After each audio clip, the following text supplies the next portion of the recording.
Because I don't want to get done for copyright, I'm going to react to just a short few minutes of this, about 4 or 5 minutes in. I just want to react to what the geezer who gets interviewed says, who works with the Tories.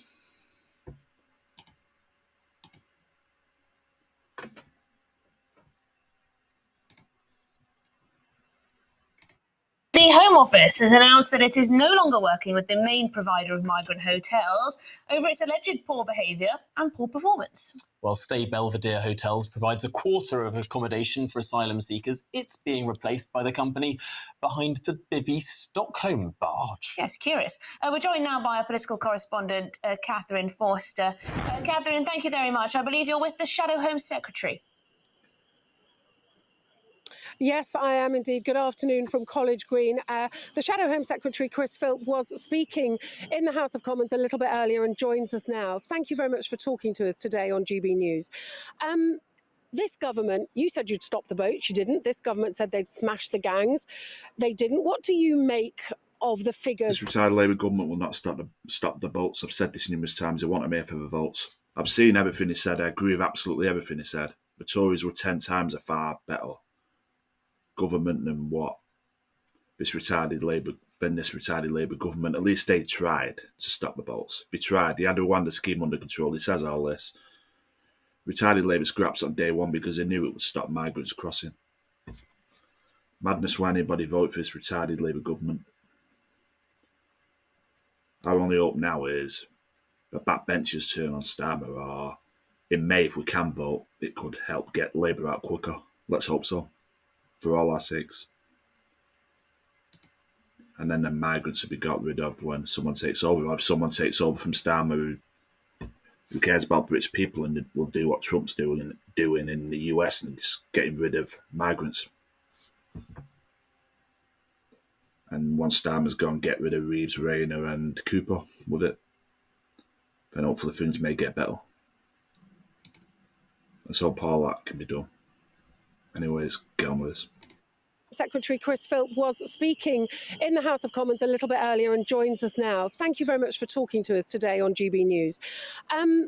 This government, you said you'd stop the boats, you didn't. This government said they'd smash the gangs. They didn't. What do you make of the figures where we are now? We've had nearly 6,000 people make that crossing this year alone. Yeah, well, the last government in 2023 did start to get the numbers crossing the channel down. But what's happened since the election is the numbers have gone into reverse. They've started going back up. They're up by 31% since the general election. Nearly 30,000 people have illegally crossed the English Channel.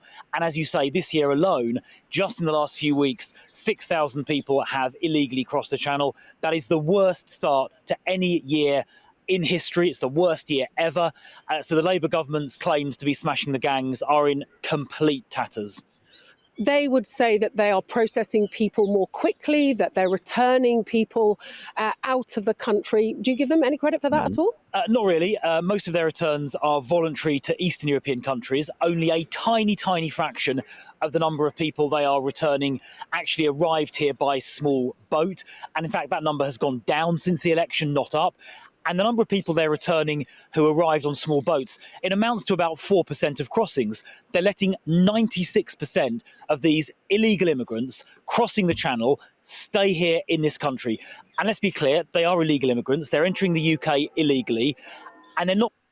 If Labour ought to stop the boats, it could, but people don't seem, in my neighbourhood, saying they're trying. No, they're not. They want to make for the votes. I'm telling everyone, they want to make for the votes. They will not stop the boats. The only way the boats get stopped, like I said at the beginning, Labour get removed. Or Starmer gets removed, someone better takes over and removes them three as well, Reeves, Rayner and Cooper. Things only get worse with this retarded government. Not better. That's their plan. That's why they need to be removed. Labour quickly. For all our sakes. Small boats, it amounts to about 4% of crossings. They're letting 96% of these illegal immigrants crossing the channel stay here in this country. And let's be clear, they are illegal immigrants. They're entering the UK illegally. And they're not fleeing war because there is no war in France. France is a perfectly safe country. France has a well-functioning asylum system. They're coming here because of the retired Labour government, because this retired Labour government are on their side. They're a soft touch. and in order to get what they want with this retarded government. And he also needs to be removed too, the Mayor of London, if we want Britain to be back the way it was again, with just people who should be here, not foreign criminals.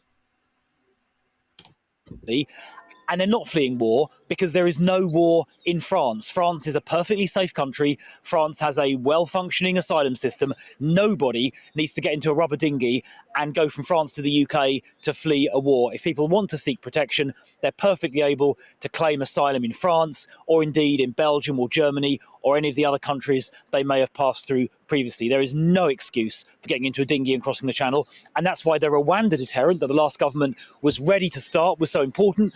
That would have seen everybody crossing the channel by dinghy get sent to Rwanda. And it's quite clear that very quickly the deterrent effect of that would have stopped people trying to cross in the first place. But Labour cancelled that scheme before it started. The first flight was due to take off on July the 24th. On the topic of the grooming gangs, the Conservatives tabling an amendment to the crime and policing bill to force a national statutory inquiry. You're not going to win that vote. What's this about? Is this some sort of political stunt?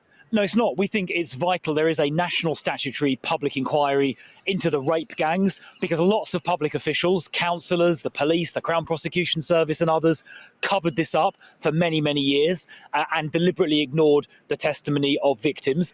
And I want to see the public officials who covered this up, or at the very least ignored what the victims were saying, held to account. There's a criminal offence called misconduct in public office, and I think any public official, including local councillors and councils, who turned a blind eye to these rape gangs because they were of predominantly Pakistani heritage, they should be held to account. They should frankly be prosecuted. They should go to prison. Now, Labour's proposal to have just 5 local inquiries simply is not good enough. Firstly, about 50 towns were affected, not 45. Some towns, like Oldham, are refusing to have an inquiry. So that's the first problem with Labour's approach, only 5 towns covered.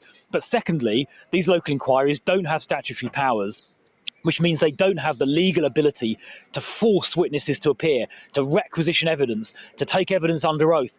And one of these local inquiries in Manchester last year saw the chairs resign because even as recently as last year, public bodies were still refusing to provide evidence. That's why it's got to be a national statutory inquiry. We're going to put it to a vote after Easter in Parliament, and we'll find out whose side Labour is really on.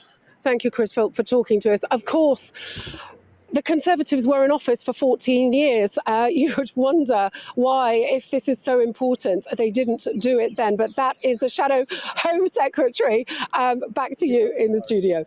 I'll leave it there. Everything he said was right. Labour are a weak government. I mean, I warned everyone in my area, don't vote Labour. And I'm talking to them now, they're having to cut back on food because they're having to keep the house warm, so...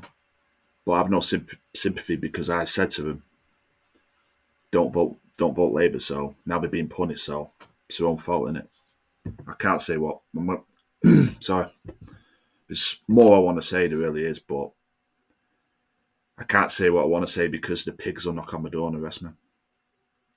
I think just in May, if you can vote, just vote anyone to get this cunt of a government out.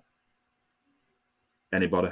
Reform's bad now. When we needed reform the most, something has to go wrong. So if you can vote anybody. But whether it's reform or any other government, they'll be better than this. So vote anyone if you can vote.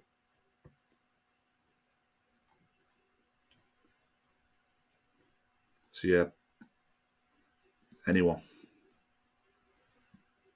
Even if you still trust reform, vote for them or...